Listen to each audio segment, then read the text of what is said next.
من كان يرجو لقاء الله فإن أجل الله لآت وهو السميع العليم.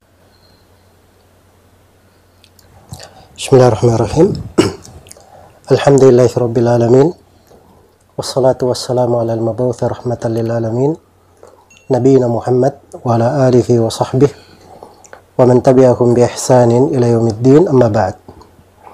Kaum muslimin dan muslimat, para pendengar dimanapun Anda berada, dan seluruh yang menyaksikan acara ini, semoga Allah selalu mencurahkan taufik dan hidayah untuk kita semua. Dan assalamualaikum warahmatullahi wabarakatuh. Sebuah ayat atau dua ayat dari surah Al-Maidah. Ini kalau disebut surah Al-Maidah, dari surah-surah panjang, banyak terkait dengan ayat-ayat hukum. Dan memang ini penjelasan terkait dengan hukum yang penting untuk diketahui oleh seorang muslim dan muslimah. Ayat ini di surah Al-Maidah pada ayat yang ke-32 dan 33. Ayatnya panjang, dan dua ayat ini datang setelah penyebutan kisah dua anak Adam, yang disebutkan bahwa salah satu dari keduanya membunuh saudaranya.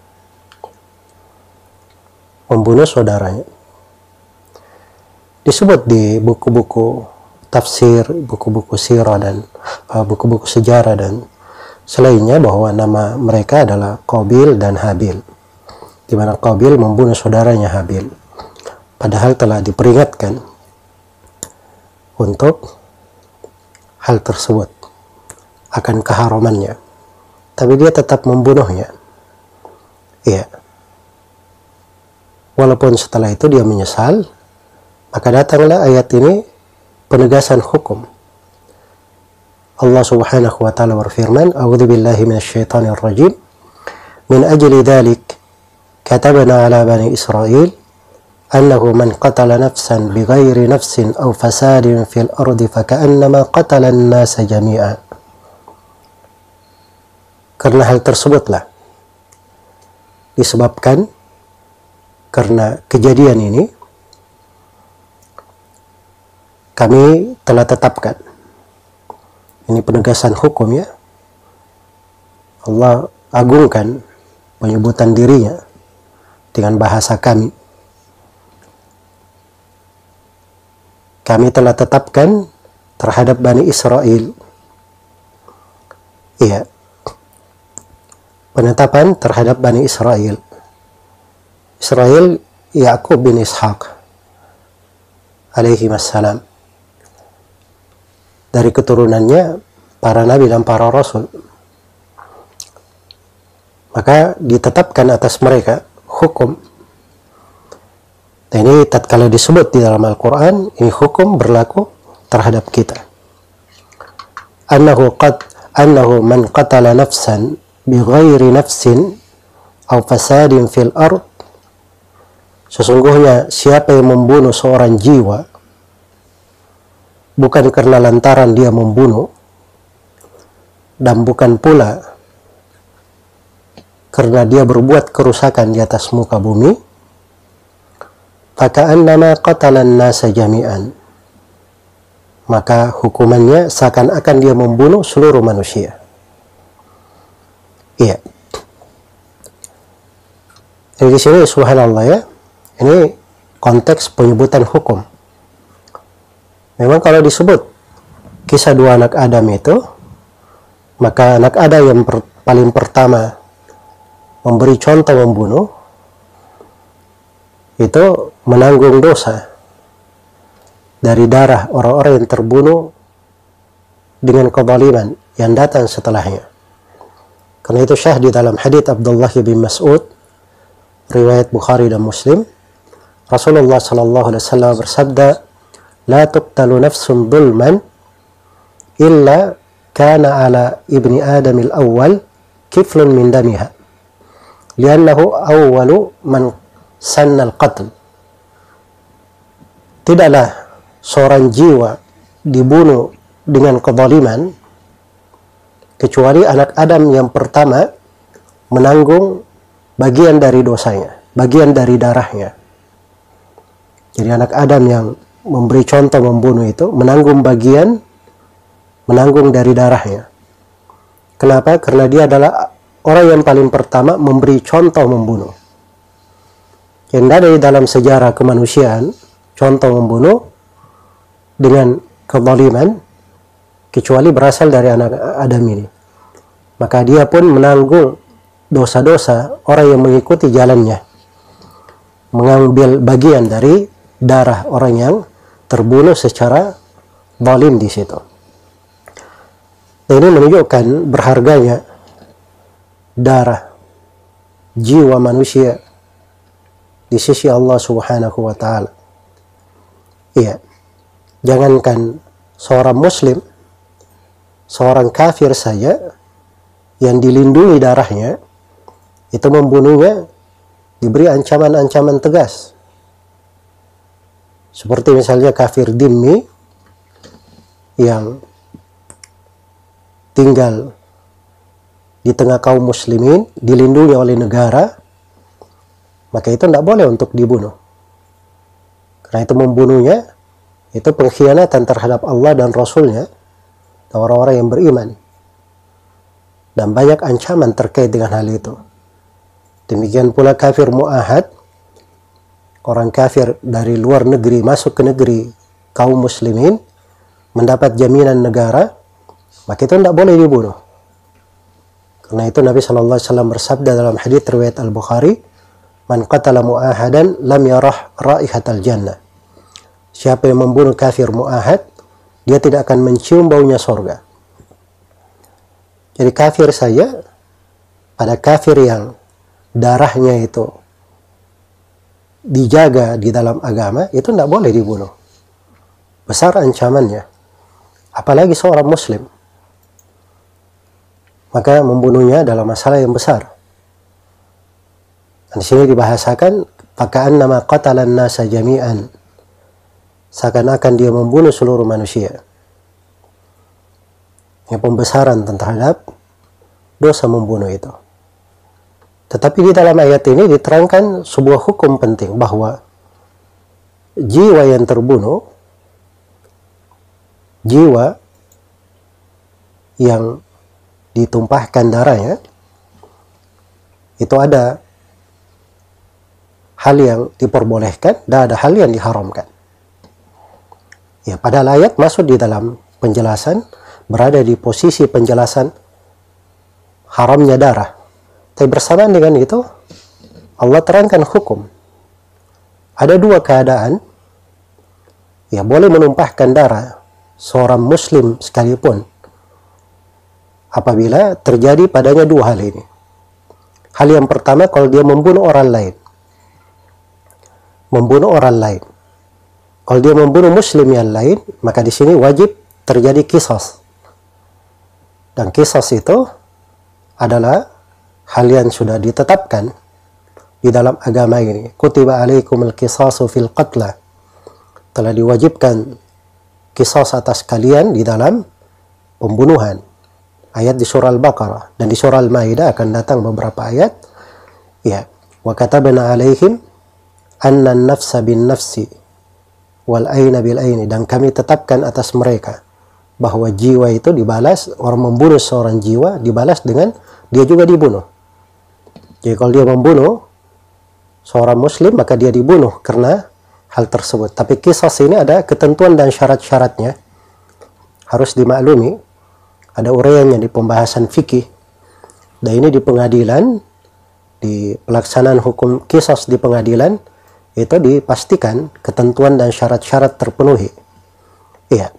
Jadi ini hal yang pertama yang diperbolehkan di dalam ayat. Hal yang kedua yang diperbolehkan di dalam ayat dari jenis membunuh adalah membunuh karena berbuat kerusakan di atas muka bumi. Jadi kalau dia berbuat kerusakan di atas muka bumi, maka boleh untuk dibunuh. Boleh untuk dibunuh.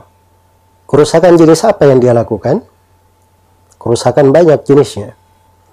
Ya, ini datang pada ayat setelahnya yang disebut dengan nama ayatul muharabah. Ayat peperangan. Mereka memerangi, hukum terhadap orang yang memerangi Allah dan Rasulnya dan berbuat kerusakan di atas muka bumi. Iya, berbuat kerusakan di atas muka bumi ini, maksud dari kerusakan adalah kerusakan yang dampak dari kerusakan itu menimpa kebanyakan orang, membahayakan manusia, membahayakan negeri, membahayakan orang banyak. Nah, itu kerusakan namanya. Ya, karena itu para begal di jalan, para perampok, itu boleh untuk dibunuh oleh aparat pemerintah. Ya, boleh untuk ditembak. Sebagaimana di masa dahulu, orang-orang yang merampok di jalan itu diperangi. Dan boleh untuk dibunuhi. Ya, demikian pula di masa sekarang, dari kerusakan yang membahayakan negeri, orang-orang yang memasukkan narkoba, obat-obat yang diharamkan. Iya, maka ini ayat tegas. Sebab itu kerusakan yang sangat besar. Karena di belakang narkoba terdapat perusakan terhadap akal, terhadap jiwa, terhadap perekonomian, terhadap kehidupan sosial, terhadap masyarakat, melemahkan masyarakat dan negara. Maka orang-orang yang menyebarkannya, bandar-bandarnya, ini boleh dijatuhkan hukum mati. Karena itu bentuk dari berbuat kerusakan di atas muka bumi.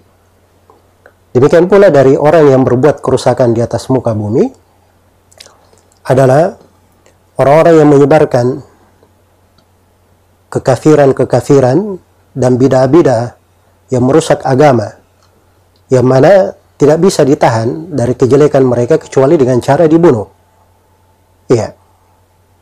Karena itu disebut oleh Syekh Abdurrahman bin Nasir As-Sa'di rahimahullah di dalam tafsir ayat ini, itu termasuk dari orang yang berbuat kerusakan umum di tengah manusia.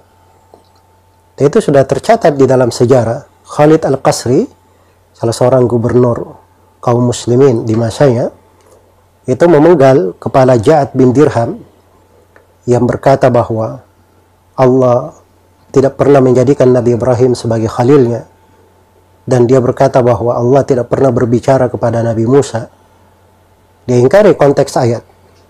Ya, maka Khalid Al-Qasri di Idul Adha berkhutbah kepada manusia setelah sholat Id bahwa, wahai kaum muslimin, hendaknya kalian berkurban dengan kurban kalian, adapun saya akan berkurban dengan Ja'ad bin Dirham.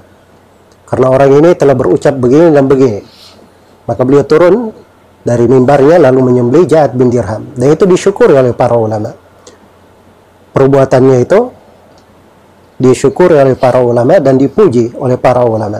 Karena itu kata Ibnul Qayyim rahimahullah, syakarat dhahiyata kullu sahibu sunnatin lillahi darruka ukhay min qurbani.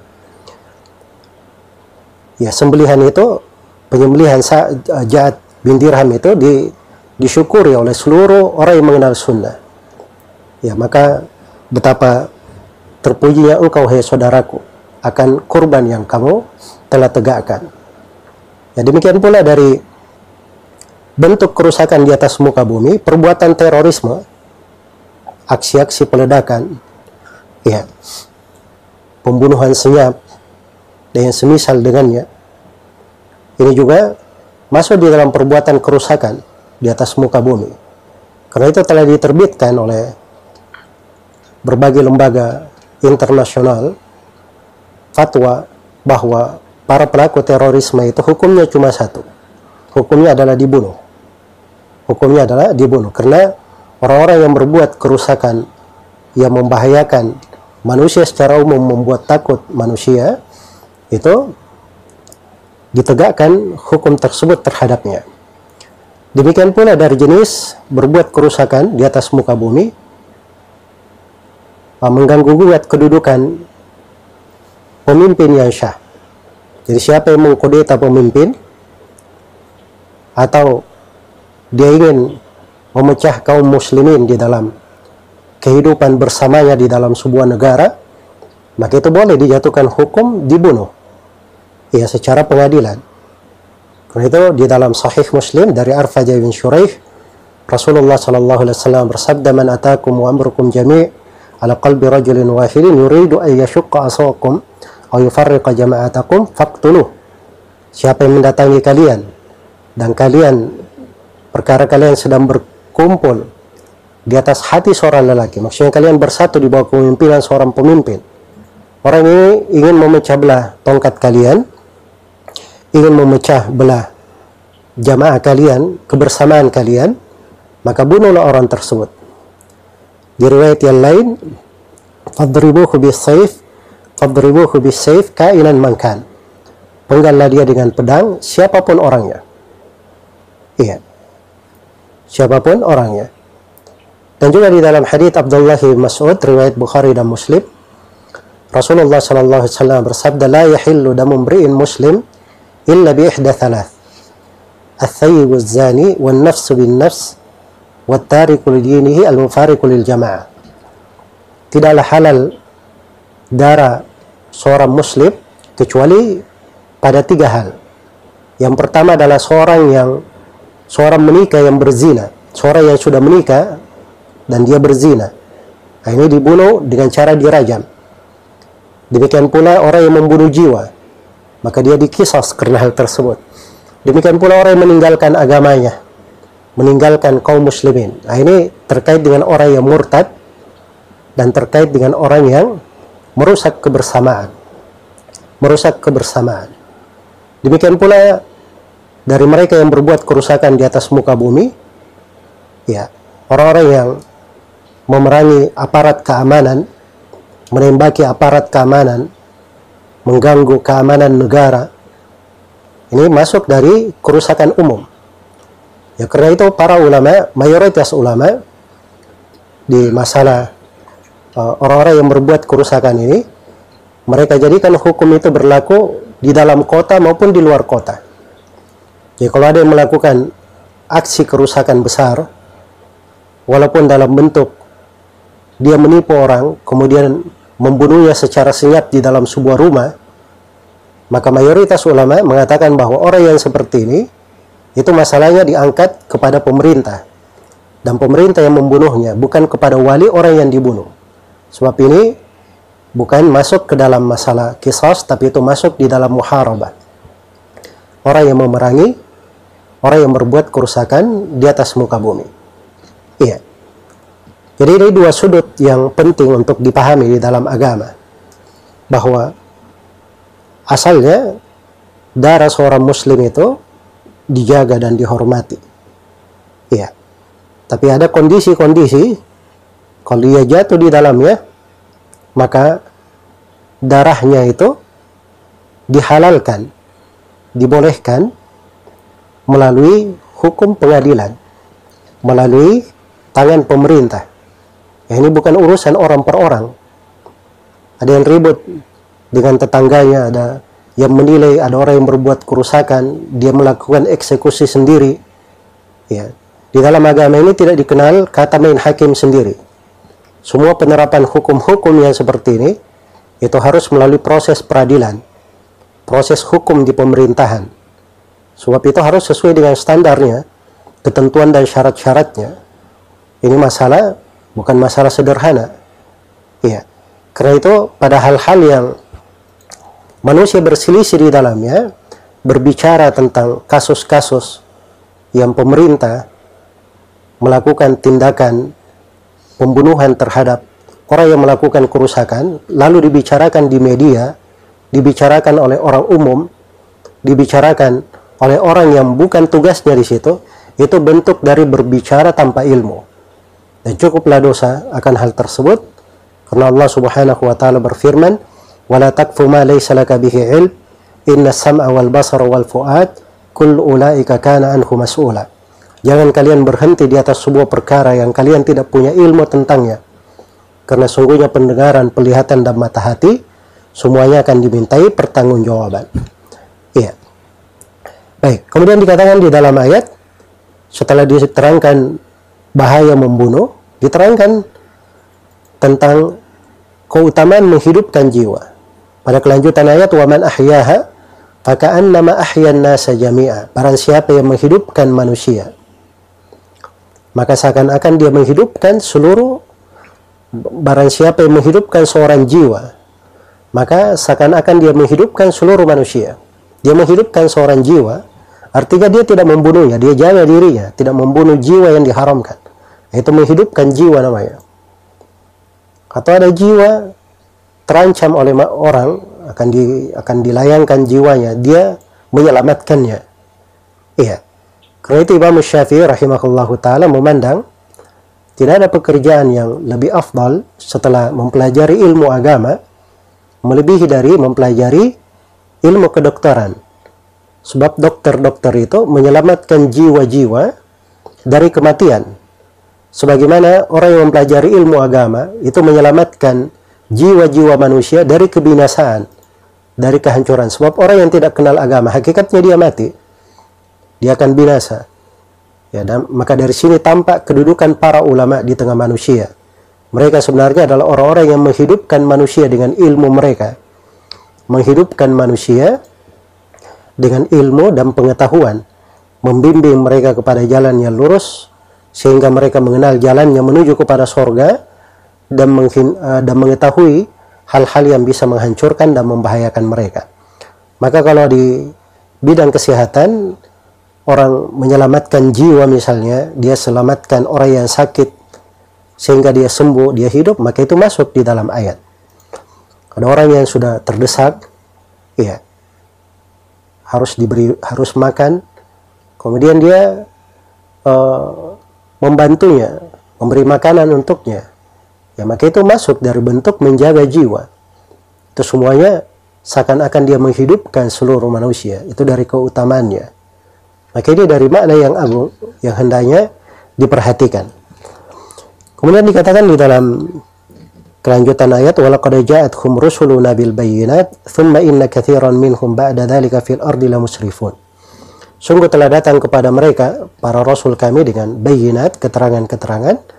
Kemudian banyak di antara mereka setelah itu di atas muka bumi, termasuk orang-orang yang melampaui batas. Termasuk orang-orang yang melampaui batas. Iya. Kemudian setelah itu di ayat berikutnya, di sini ayat ditegaskan tentang hukum orang yang memerangi Allah dan Rasulnya. Iya. Allah Subhanahu wa taala berfirman, "Innama jazaa'ul ladzina yuharibuna Allah wa rasulahu wa yas'auna fil ardi fasada ay yuqattalu aw yusallabu aw taqatta'a aydihim wa arjuluhum min khilaf aw yunfaw min al-ard." Sungguhnya balasan orang yang memerangi Allah dan Rasulnya. Yang pertama muharabah, memerangi Allah dan Rasulnya.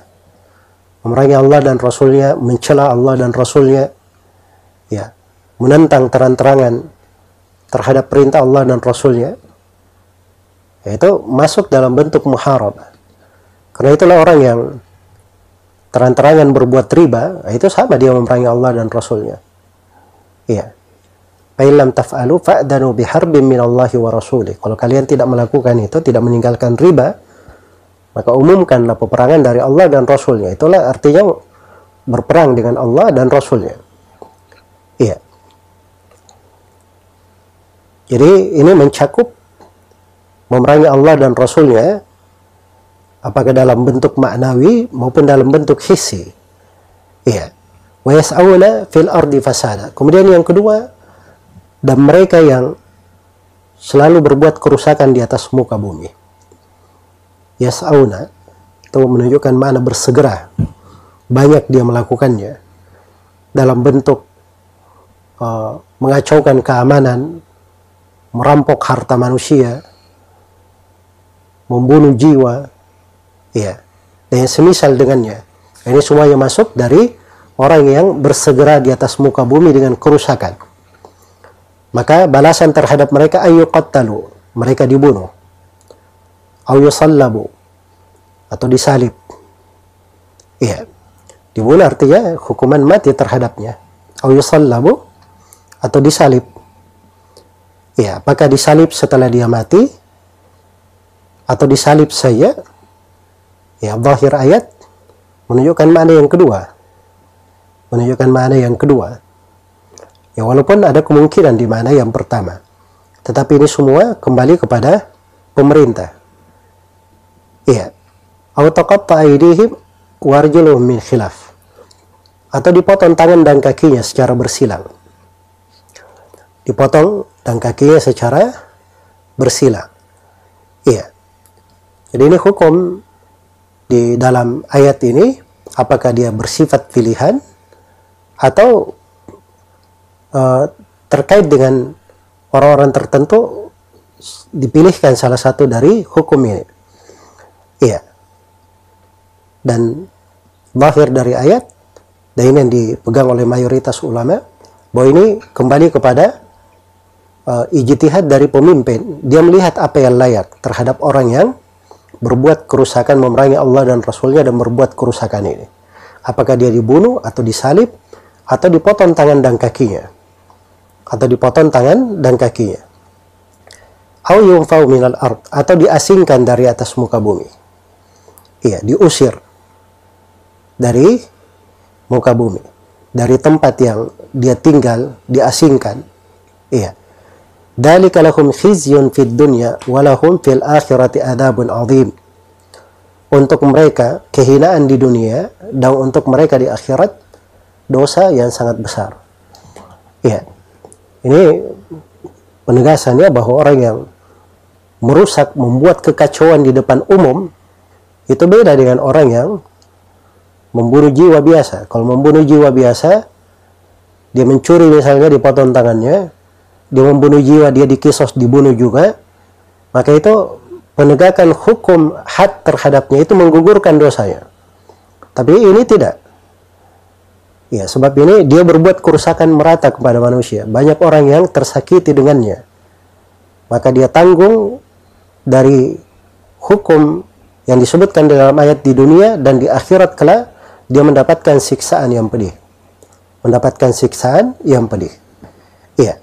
Maka ini dua ayat di dalam Al-Quran penegasan tentang darah seorang muslim itu, antara yang diharamkan dan harus dijaga, ya, tidak boleh untuk ditumpahkan, dan apa yang diperbolehkan untuk ditumpahkan dengan ketentuan dan kriteria yang telah disebutkan.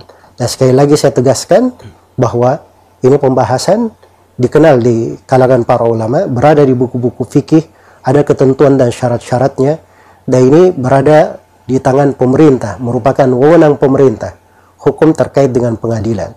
Semoga Allah Subhanahu wa taala memberi taufik kepada semuanya. Wallahu taala alam.